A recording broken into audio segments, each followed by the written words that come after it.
Welcome to Kenton's videos. Enjoy the video. You begin by preparing both devices.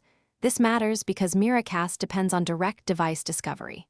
First, make sure your Samsung TV supports screen mirroring. If unsure, check Settings About. Once done, connect TV and phone or laptop to the same Wi-Fi network or enable Wi-Fi Direct for a direct link.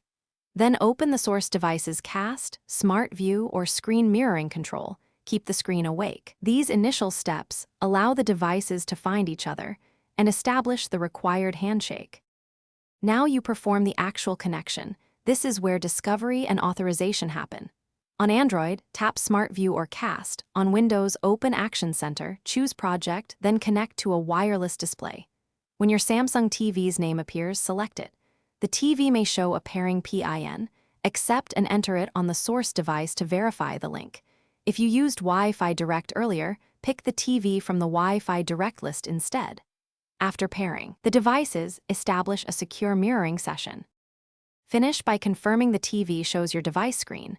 Switch the TV input to screen mirroring or the home cast option if it does not appear automatically. You can then control volume and orientation from the source. When done, stop mirroring from the phone or PC to release resources. If it fails, restart the TV and source, toggle Wi-Fi, update firmware, or retry using Wi-Fi Direct. These steps clear discovery errors. A single restart often resolves handshake issues, so try that before deeper troubleshooting. Thanks for watching. Consider subscribing if we helped you.